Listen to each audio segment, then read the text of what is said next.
Afternoon. कैसे हैं आप सब? आई होप आप सब बिल्कुल अच्छे होंगे और अपने अपने घरों में बहुत खुश होंगे और खूब इंजॉय कर रहे होंगे। मैं सुषमा कुहाड़ SK ब्लॉग्स में आप सभी का बहुत बहुत स्वागत है। तो फ्रेंड्स, आज का ब्लॉग दोपहर से स्टार्ट कर रही हूँ। आज मैंने सुबह से ब्लॉग स्टार्ट नहीं किया था। तो बताइए आप सब कैसे हो? हम सब तो बिल्कुल ठीक हैं। और 2-3 दिन से बहुत सारे सब्सक्राइबर और व्यूअर्स के लगातार कमेंट्स आ रहे हैं कि आपने ये जो कचरी काट कर सुखाई हैं, ये साबुत देखने में कैसी होती हैं, इनको बिल्कुल पास से दिखाइए। इनको काट कर कैसे सुखाया है ये भी दिखाइए। इनकी चटनी कैसे बनती है इसकी रेसिपी शेयर कीजिए। और इनको सूखने के बाद इनका पाउडर कैसे बनाना है ये भी बताइए। तो फ्रेंड्स, ये चटनी की रेसिपी मैंने 2 से 3 बार पहले शेयर की हुई है। हो सकता है मेरे कुछ सब्सक्राइबर व्यूअर्स जो मेरे साथ नए जुड़े हैं उन्होंने मेरी पुरानी वीडियो अभी तक नहीं देखी होगी। तो मैंने थोड़ी सी कचरी बचा के रखी हुई हैं, आप सबको मैं साबुत दिखा दूंगी। और कल के ब्लॉग में मैं इसकी रेसिपी भी शेयर कर दूंगी, क्योंकि कल मुझे इनकी चटनी बनानी है। थोड़ी सी मैंने बचा के रख ली थी और बाकी की मैंने सारी काट के धूप में सुखाई हुई हैं। तो कैसे सुखाई हुई है ये भी दिखा दूंगी। और 17 तारीख को भी मैंने कचरी काट कर सुखाई थी, जो इस टाइम पे बिल्कुल अच्छे से सूख चुकी हैं। तो आज मैं उनका पाउडर बनाऊंगी, तो ये भी आप सबके साथ शेयर कर दूंगी कि मैं इनका पाउडर कैसे बनाऊंगी, कैसे इनको स्टोर करके रखूंगी। और कुछ कमेंट्स कई दिनों से लगातार ही आ रहे हैं कि आपकी अमेज़न पर सैलरी कितनी है, आप ज़रूर बताइएगा। तो फ्रेंड्स, देखिए अमेज़न पर कोई सैलरी नहीं मिलती है, क्योंकि यहाँ पर मैंने अपनी दुकान खोली हुई है। यहाँ पर मैं कोई जॉब नहीं करती हूँ। और दुकान खोलने का तो ये होता है कि जितना सामान बिकेगा उसी हिसाब से हमें हमारा पैसा मिलेगा। जैसे कि आप सब मार्केट में जाते हो, आप सब ने देखा होगा कि कपड़े की दुकानें हैं तो लाइन में बहुत सारी कपड़े की दुकानें खुली हुई हैं। कॉस्मेटिक की है तो कॉस्मेटिक की एक साथ कई दुकानें खुली हुई हैं। और साथ में आपने ये भी देखा होगा कि एक दुकान पे तो इतनी भीड़ होती है कि दुकानदार को पानी पीने तक की फुर्सत नहीं मिलती है। और वहीं साथ में जो दूसरी दुकान होती है तो दूसरा दुकानदार बिल्कुल खाली बैठा होता है। पूरा दिन में मुश्किल से 5 से 7 कस्टमर ही उसके पास आते हैं, ज़्यादा नहीं आते हैं। और एक के पास इतने होते हैं कि उसे फुर्सत ही नहीं है।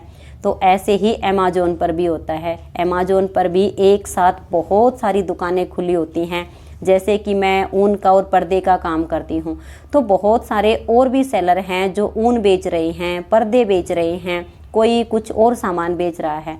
तो अगर आप मेरी दुकान का जो लिंक मैंने कम्युनिटी में शेयर किया हुआ है उसे आप ओपन करेंगी तो मेरी दुकान के साथ साथ वहाँ पर दूसरे दुकानदारों की जो दुकानें हैं वो भी ओपन हो जाएंगी।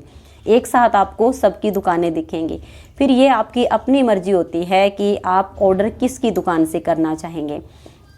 तो यहाँ भी ऐसे ही होता है जैसे मार्केट में होता है कि एक दुकानदार के पास तो इतनी भीड़ लगी होती है, एक सारा दिन खाली बैठा रहता है। ऐसे ही अमेज़न पर भी होता है।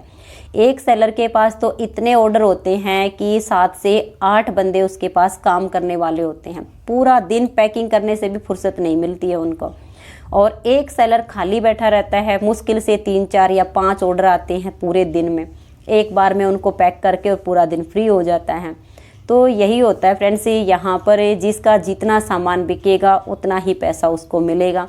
बस मार्केट की दुकान में और अमेज़न की दुकान में इतना सा अंतर होता है कि मार्केट की जो दुकान है वो सुबह जाओ और रात के 9-10 बजे तक दुकान पर बैठे रहो, रात को आके अपने घर सो जाओ। लेकिन अमेज़न की दुकान तो एक बार खुल गई तो फिर वो खुली रहती है जब तक उसे खुद सेलर बंद नहीं करेगा। दिन रात ओपन ही रहती है, जिसका जब मन करे वो ऑर्डर कर सकता है। सुबह करो, शाम को करो, दिन में करो, रात को करो, कभी भी करो, सेलर के पास ऑर्डर पहुंच जाएगा और अगले दिन वो उनको निकाल के पैक कर देगा। फिर अमेज़न वालों का होता है कि उनकी एक डेट होती है कि जैसे जो ऑर्डर आज निकले हैं ये कल जाएंगे, जो कल निकलेंगे वो परसों जाएंगे। तो फिर वहाँ पे भी वो टाइम दे देते हैं कि इतनी तारीख तक आपके पास ये ऑर्डर पहुँच जाएगा। तो सिर्फ इतना सा ही अंतर होता है, बाकी तो सब सेम ही होता है। जैसे मार्केट में ग्राहक जाते हैं, सामान लेकर आते हैं। जिसका ज़्यादा सामान बिकता है उसके पास ज़्यादा पैसे हो जाते हैं, जिसका सामान कम बिकता है उसके पास कम पैसे होते हैं। यही अमेज़ॉन पर होता है। जिसके ज़्यादा ऑर्डर आते हैं, उसका ज़्यादा सामान बिकता है तो उसकी पेमेंट ज़्यादा इकट्ठी हो जाती है। जिसके ऑर्डर कम आते हैं तो उसके पास पेमेंट कम होती है। बाकी यहाँ पर फिक्स सैलरी का कोई सिस्टम नहीं होता है, क्योंकि जब हमारा सामान ही नहीं बिकेगा तो सैलरी कहाँ से आएगी। तो फ्रेंड्स, अगर आप सब में से कोई भी यहाँ पर अपना काम शुरू करना चाहता है तो माइंड से ये निकाल दीजिए कि यहाँ पर कोई परमानेंट सैलरी होती है। नहीं, आपका माल बिकेगा तो आपको पैसा मिलेगा, नहीं बिकेगा तो नहीं मिलेगा। तो हमारा तो ये है कि ज़्यादा तो नहीं आते हैं, 5-7 ऑर्डर ही आते हैं, कभी कभी 10 भी आ जाते हैं। सीजन होता है तो 20-25 भी आ जाते हैं, लेकिन अभी इतना कोई ख़ास सीजन नहीं है। 10-12 ऑर्डर ही होते हैं जो एक बार सुबह पैक कर देते हैं, फिर पूरा दिन छुट्टी होती है। तो 24 घंटे में एक बार ऑर्डर निकालने होते हैं। और फ्रेंड्स, मैंने जो कचरी सुखाई हुई हैं उनको तो मैं बाद में पीसूँगी। पहले ये देखिएगा, यहाँ पर मैं आपको दिखा देती हूँ। कुर्सी पर ढेर पड़ा है कपड़ों का, कल मैंने धोए थे और अब मैं इनको पहले प्रेस करूँगी। कपड़े प्रेस करने के बाद फिर जो कचरी मैंने सुखाई हुई हैं तब तक वहाँ की धूप भी चली जाएगी। जो नहीं सूखी हैं उनको समेट के रख दूँगी, कल सुबह फिर सुखा दूँगी। और जो मेरी सूखी हुई हैं उनका मैं पाउडर बनाऊँगी। तो चलिए पहले कपड़े ही प्रेस कर लेती हूँ और फिर आप सबको दिखाऊँगी कि मैं उनको कैसे पीसूँगी।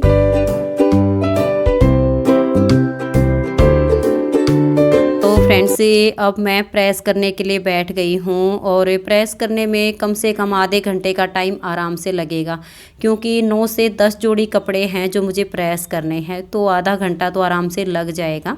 कपड़े प्रेस करने के बाद फिर जो कचरी मैंने काट के सुखाई हुई हैं, जो सूख चुकी हैं उनको मैं पीस लूँगी और जो अभी नहीं सूखी हैं उनको समेट के रख दूँगी, क्योंकि तब तक तो बालकनी से धूप भी चली जाएगी। तो कपड़े प्रेस करके इनको इनकी जगह पर लगा देती हूँ।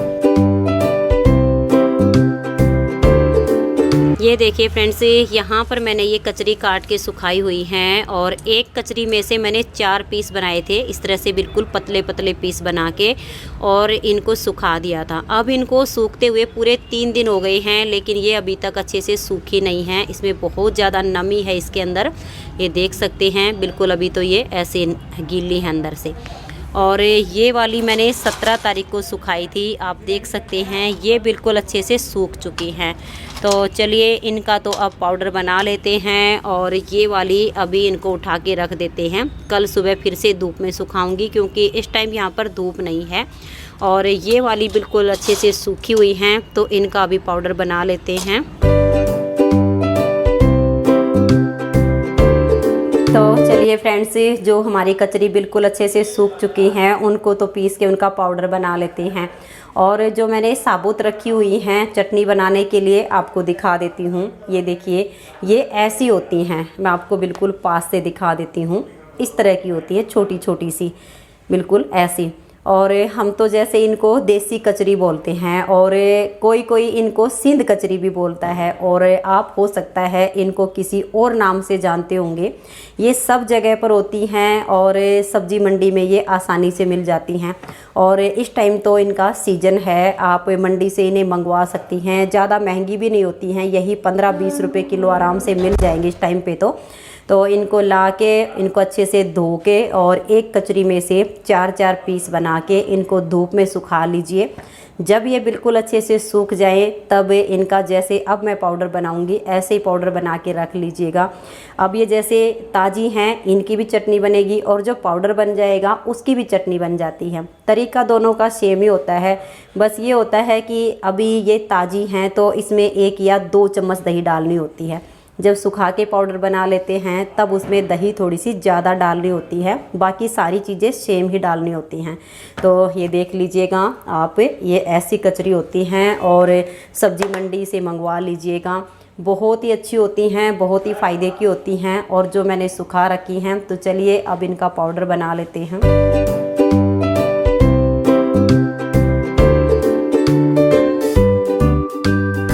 ये देखिए फ्रेंड्स, मैंने ये कचरी मिक्सी के जार में भर ली हैं। 2 से 3 बार करके ये सारी पिस जाएंगी। तो अब मैं इसका ढक्कन लगा के और इनका बारीक सा पाउडर तैयार कर लेती हूँ। तो ये देखिए फ्रेंड्स, जो मैंने मिक्सी के जार में कचरी डाली थी, इनका बहुत ही अच्छा सा इस तरह से पाउडर बनके तैयार हो गया है। तो इसे मैं अब एक अलग बर्तन में निकाल लेती हूँ। तो ये देखिए फ्रेंड्स, इस तरह से मैंने इस बर्तन में निकाल लिया है और ऐसे ही अब मैं ये बाकी की कचरी भी पीस लेती हूँ। और जैसे हमने इसको अभी पीसा है तो इसको डिब्बे में नहीं डालना है, क्योंकि एक तो ये थोड़ा सा गर्म हो गया है। या तो आप इसे हल्का सा कढ़ाई में रोस्ट कर लीजिए ताकि इसकी नमी निकल जाए, या फिर इसको 1 दिन और धूप में सुखा लीजिए, ये आपकी अपनी मर्जी है। जैसे कि हमने सब्जी में डालने के लिए इसको तैयार करके रखना है, तो मैं इसको कढ़ाई में हल्का सा रोस्ट करूँगी और फिर इसको एक डिब्बे में ठंडा करके और डाल के रख दूँगी।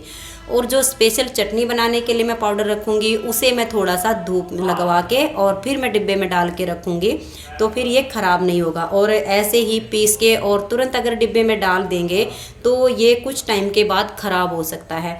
तो अभी मैं ये सारा पीस लेती हूँ और फिर जो बाद वाली कचरी हैं उनको मैं चटनी बनाने के लिए रखूँगी, और ये वाला जो पाउडर बनेगा इसको मैं सब्जी के लिए तैयार करूँगी। तो इसको सारे को पीस के मैं हल्का सा कढ़ाई में फिर रोस्ट करूँगी।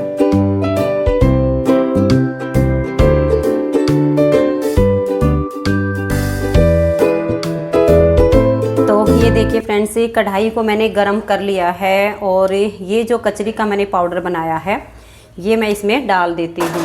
और इसको हमने भूनना नहीं है, सिर्फ हल्का सा सेकना है कि इसमें जो थोड़ी सी नमी हो वो निकल जाए, जिससे इसमें जाला ना पड़े। जैसे कि हम धनिया पीसते हैं और पीसने से पहले हल्का सा धनिया को सेक लेते हैं तो हमारा जो धनिया पाउडर होता है वो ख़राब नहीं होता है। ठीक उसी तरह से इसका जो ये हमने पाउडर बनाया है कचरी का, इसको भी हमने 4 से 5 मिनट के लिए ऐसे सेक लेना है, इसको भूनना नहीं है। उसके बाद गैस का फ्लेम हम बंद कर देंगे और फिर जब ये बिल्कुल ठंडा हो जाएगा तो इसको किसी एयर टाइट जार में भर के रख देंगे। तो ये देखिए फ्रेंड्स, 4-5 मिनट तक मैंने इसको चला लिया है। आप इसको ऐसे भी करके देख सकती हैं, ये थोड़ा सा अच्छी तरह से गर्म हो जाएगा। तब आपने गैस का जो फ्लेम है वो बंद कर देना है और थोड़ी सी देर इसको ऐसे ही चलाते रहना है, क्योंकि कढ़ाई हमारी गर्म है, नहीं तो ये नीचे से ज़्यादा लग जाएगा। और कढ़ाई ठंडी होने तक इसको ऐसे ही चलाते रहना है। तो फ्रेंड्स, अब ये कढ़ाई लगभग ठंडी हो चुकी है और नीचे भी नहीं लग रहा है अब ये। और अब मैं इसको इस तरह से ये जो जाली वाली छलनी है इससे ढक दूँगी, और जब ये बिल्कुल ठंडा हो जाएगा तब इसको मैं एयर टाइट जार में भरूंगी। और ऐसा भी नहीं है कि इसको हमने हल्का सा रोस्ट कर लिया है तो अब इसकी चटनी नहीं बनेगी, अब इसकी चटनी भी बन जाएगी, सब्जी में भी इसको डाल लेंगे, कोई भी दिक्कत नहीं आएगी, बहुत ही स्वादिष्ट बनेगी। तो ये ठंडा हो जाएगा तब मैं इसको जार में भर दूँगी। तो चलिए अब थोड़ी सी देर बैठ कर बात कर लेते हैं।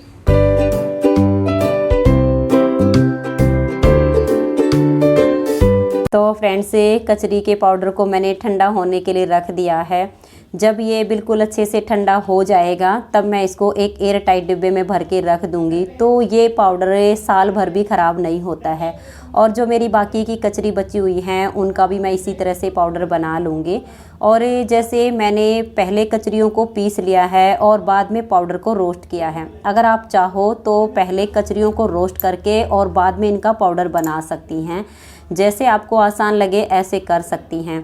और जैसे आपकी कचरी ज़्यादा हो और सारी कचरियों का आप एक साथ पाउडर नहीं बनाना चाहती हैं, तो कचरियों को अच्छे से सुखा के फिर हल्की सी इनको कढ़ाई में रोस्ट करके ठंडा करके किसी एयर टाइट डिब्बे में ऐसे ही भर के रख लीजिए। जब आपको ज़रूरत हो तब आप इनका पाउडर बना सकती हैं।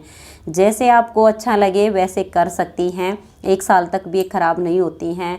और वैसे भी अब आगे ये सितंबर या अक्टूबर में ही मिलेंगी, क्योंकि सितंबर में मिलनी शुरू होती हैं और अक्टूबर के लास्ट तक ये ख़त्म होने को आ जाती हैं। जिसने स्टोर करके रखी होंगी मंडी में बेचने के लिए तो ये नवंबर में मिल जाती हैं। बाकी खेतों में ये सिर्फ अक्टूबर के लास्ट वीक तक ही मिलती हैं, फिर नहीं मिलती हैं। मंडी में तो ये है कि स्टोर करके रख लेते हैं, बाद में बेचते रहते हैं, तो मंडी में तो आपको मिल जाएंगी। तो फ्रेंड्स आज की ये वीडियो आप सबको पसंद आई हो तो प्लीज़ वीडियो को लाइक शेयर ज़रूर कीजिए। तो आज की इस वीडियो में इतना ही, मिलते हैं नेक्स्ट वीडियो में, तब तक के लिए नमस्कार, बाय बाय।